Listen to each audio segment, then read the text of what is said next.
the next Monet. You shouldn't be the next Van Gogh. You should be you, and you should be the next you, because no one else is gonna be like you.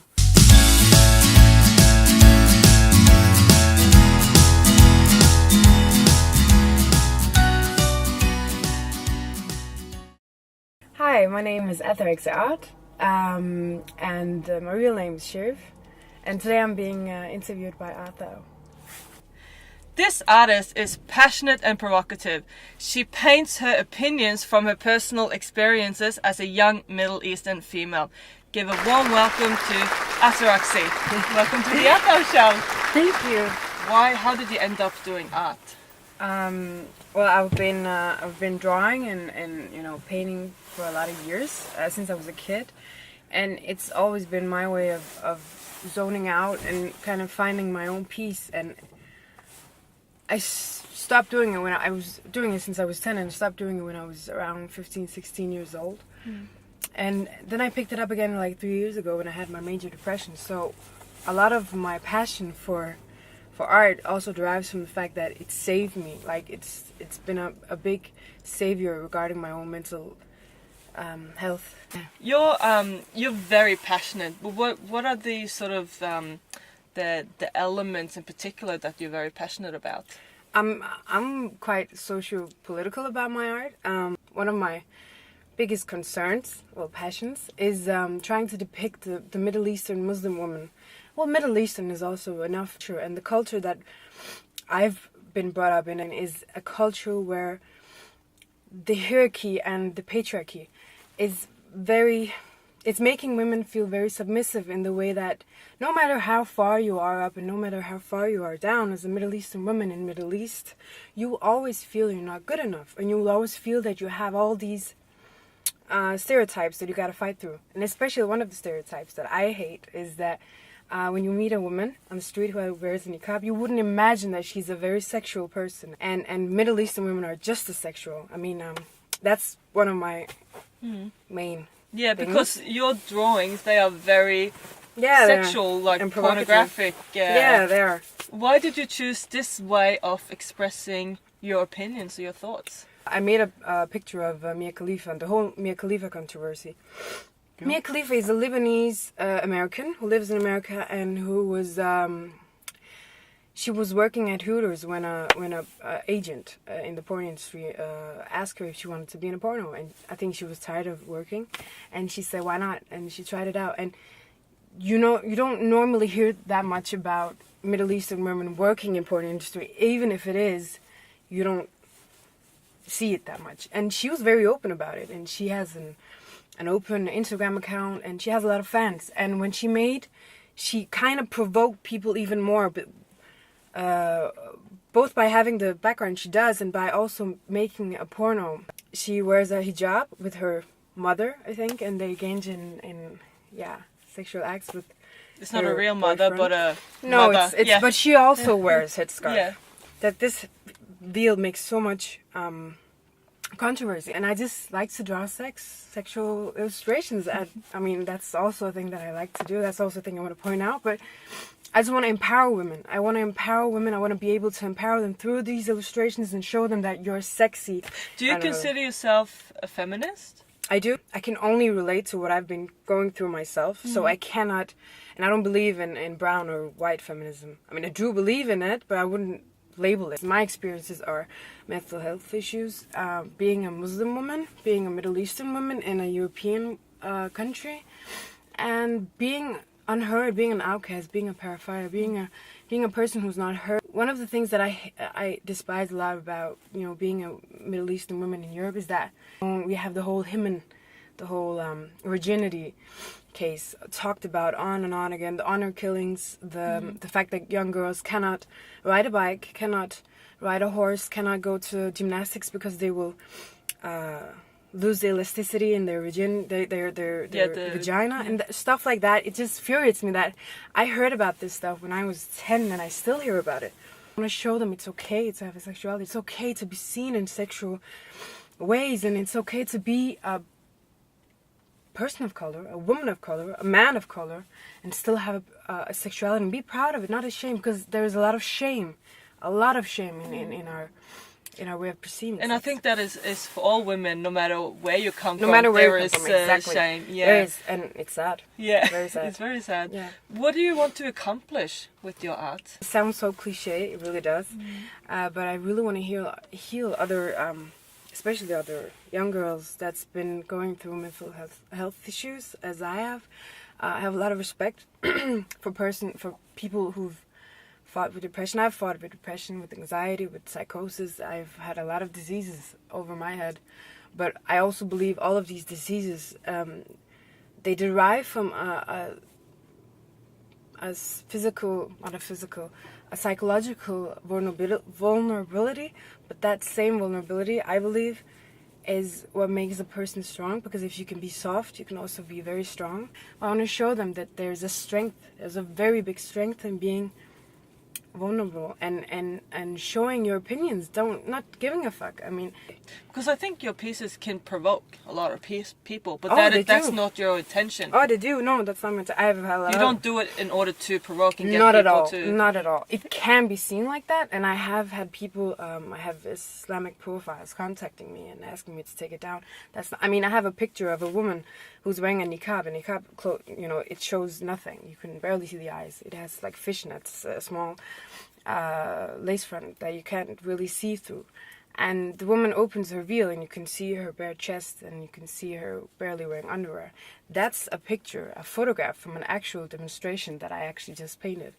And people actually contacted me, and a girl from Algeria, she asked me to take it down, or she threatened me or take it down, or she would do something about it. And I just felt so hurt, because it's really not my intention to it's already a picture. It doesn't matter, but it's already a picture that's taken from a demonstration. So it's not even, I mean, it's not my war. Women are already starting this war. There's women who are already fighting and revolting against all this. I'm just one of those women.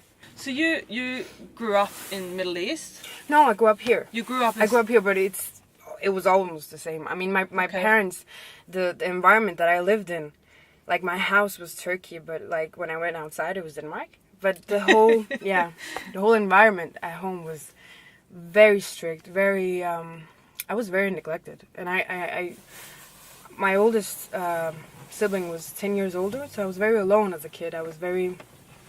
I zoned out, and I was very lonely, and I didn't even have any friends. So I kind of just created my own reality. Even though I've been through a lot, and it's had its effects on me, I'm still very close to my family, and I'm still very open about everything with them, and they're also very happy that I'm married, so they know that I'm secure. I won't do anything crazy. So your parents and your family, they know what you do, and they know what you're producing? No, they don't. No, they don't. I only, show them the pictures that are, like, sober, like the flowers. Goldfish and flowers. The goldfish and that's the kind of stuff they know, but they don't. I mean, I've blocked every family member on my Instagram. Like, I'm so afraid that they're gonna know. I don't know what to do when they find out. They support me. They support my art very much, but I just know that they won't support something like this. When I was a kid, I lived in a very small city outside of Aalborg, and I was the only colored kid on the school, and I was bullied throughout all the years I was from. And I remember in my class, we had a boy he was from Africa, actually. His mom was African and his dad was Danish. And I remember he used to call me, I don't want to say it, the N-word. I remember I confronted him one day and I asked him, why do you call me the N-word when you're the... I remember he said, he was so proud of his answer. He was like, but I'm from here. My dad is Danish. You're not from here. And that's like the whole debate going on right now. The whole... You might be born here, but you're not from here. I'm the stereotypical artist that suffers. You know, I've suffered. I still suffer because I feel that there is a lot of inspiration to get from melancholy and sadness. And I believe that people who are depressed and who are sad, they see the world for what it is. The thing that makes sadness and many sad things and many depressive things beautiful is the way that it struggles. Because happy things are not a struggle. It's not a struggle to be happy. It's a lightness and it's a lightheartedness. But being in a struggle and being melancholic and being sad has a struggle to it. That's why it looks more beautiful. Yeah. Don't follow any other artists. Just keep an eye on your own stuff and you'll get better. The you try to popularize the art that you make in the way that others make, because what I picked from my own insecurity, I picked up that, oh, okay, people like this type of stuff. This is mainstream, so I should probably do the same. Yes. The problem is that your style is what makes you unique, and if it's unique, it's often underground and it's often different and alternative. Well, not alternative news, but alternative in the sense that it's not something everyone sees, and that should be so unique. That's original. You shouldn't do like everyone. So. Some females say that the art industry is very male dominated and it's very hard to break through as a female. How do you see, what's your views on that?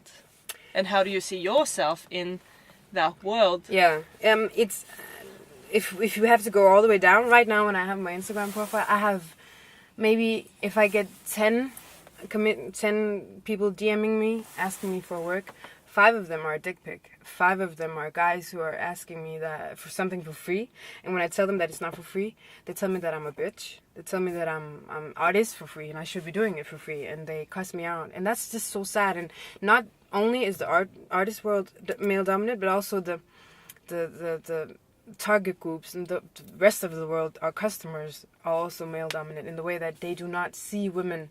They see us doing this as a hobby, like, a housewife thing. I am a housewife, but this is actually my job. I want to live of this. I'm a housewife and an artist. I've experienced a lot of men or women don't want to pay female artists for it because they do not see us on the same pedestal as male artists. I sit and I've been so desensitized. You get that, when you see a lot of porn. Yeah. I search for porn for references. I need to search for it to draw it. Have you been called up by the police saying no, we're shutting down your internet or something? I should have, because I have on my phone, I have on my iPad, I have on my computer, and it just sounds, it seems so weird. If someone was visiting us, and my husband in my house, they would be like, why does she have so much porn?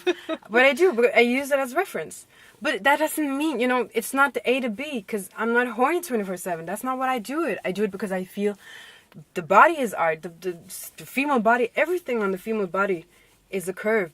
Everything on a female body looks like a heart. If you notice it, the lips look like a heart, the cleavage, the ass, everything. So the women's body and men's also is very beautiful for me and delightful to draw on. Where do you see yourself in the future? Like, what would be the ideal, artist career for you? I'm an illustrator. I'm an illustrator in a magazine, and I want to make a comic book, actually. A horror comic book, maybe. Do you have anything else you would like to say or get out? Yeah. I just want to say this, which is very important for me. That is for other artists, and especially for young people who have depression or anxiety, or who feel very, very defeated in where they are and maybe don't feel heard. Try to focus on being more open, on trying creative stuff, because it will save you in the end. It saved me, and I think if I didn't have my creative outlet, I wouldn't have survived today. I don't think so I would. So thank you so much for coming on to the Atho Show. It's been a pleasure. I'm the one thanking you. Thank you. For everybody watching, remember, be different, be you. Until next time, bye. That was great. Very good. No, Wow. You have I was very nervous. No, you're not alone. No. I've got